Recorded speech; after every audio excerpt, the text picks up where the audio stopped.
Peace and love, guys. We are back with another video. It is day 12 of my 30-day challenge, and yeah, we have almost halfway through. We almost halfway through, and I thought this was gonna be a lot more challenging than what it is. But I mean, some days I have my days where I just want to relax and just be in my own energy. But this is priority. Well, my priority. This is priority to me. So making sure that I get this done and me actually showing up to get it done. Very proud. Very proud. Okay, y'all, we are back with another video. We're going to talk about consciousness again because honestly, I don't feel like it's talked about enough. I don't think that we actually understand the full have the full understanding of what this knowledge of self can do for us, okay?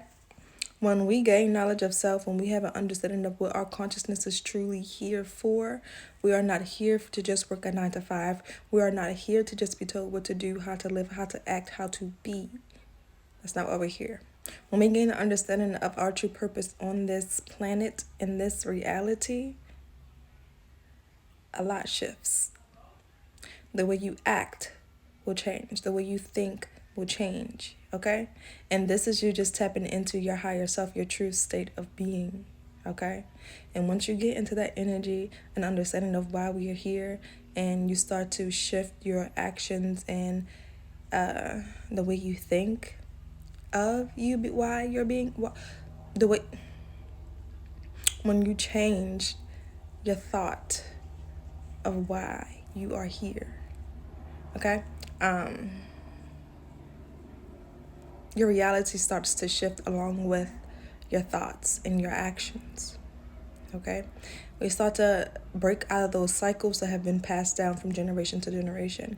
We start to break out of habits that we don't like. We start to change habits and break addictions and a lot of those other low vibrational energies that hold us to being bound in this reality, right?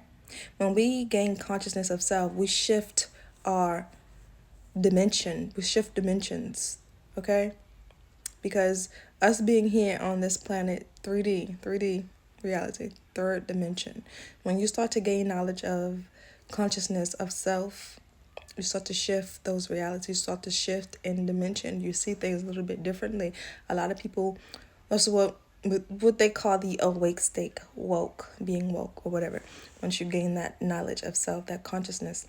So in the beginning stage of gaining this information, you're very excited. You're very excited because a lot of things become mind blown.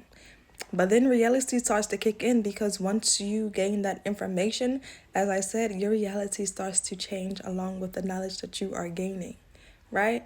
And in the beginning, a lot of things are interesting because it's like, is that really possible? Is this really possible? Could this really happen, right? But in order for your reality to actually start shifting to where you actually want to be in life, you go through what they call the dark night of the soul, okay? Once you start to gain this knowledge of self, the dark night of the soul, this is the path that you begin once this knowledge is starting to be obtained, right?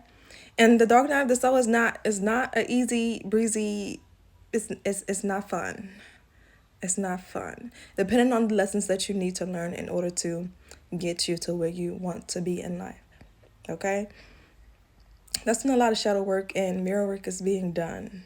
But honestly, the work is a lot easier than we think. Okay?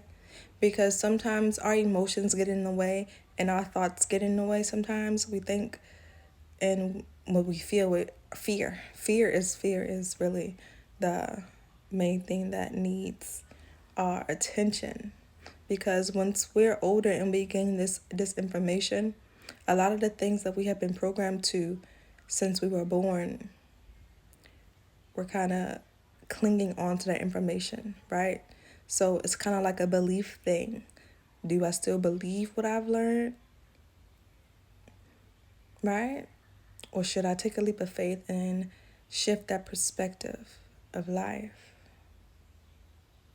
It's a fearful step, right? especially when a lot of people around you haven't necessarily gained that information as well. So when you begin the dark night of the soul, I say your best bet is to observe. That is the observation stage. That's just like when we're babies. The first thing that we do is observe, we watch. We can't necessarily talk too much. We can't necessarily say too much. The babies might whine when they need a little bit of attention or whatever is bothering them at that time. But the main thing that is needed is observation, right? So when you begin the dark night of the soul path, your main thing that needs your attention is just observation. Observe what is going on around you. Observe how you feel, right?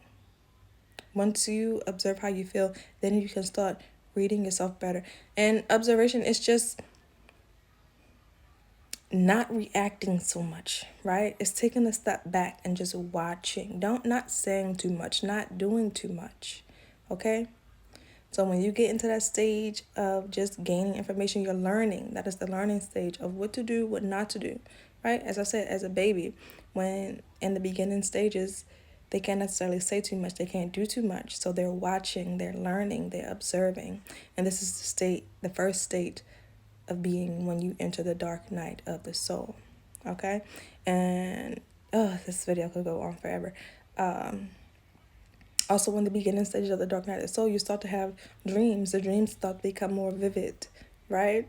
And if you're paying attention to these dreams are actually teaching you something, right? They're pointing you in the direction of what needs healing. Your dreams will reflect back to your fears, what you're afraid of, or what you need to be aware of, as well as what to look out for. Okay? Now I'm gonna leave it there because this video can go on forever. Y'all may catch me tomorrow. We'll be back tomorrow with we're gonna talk more about this tomorrow. Okay? Peace.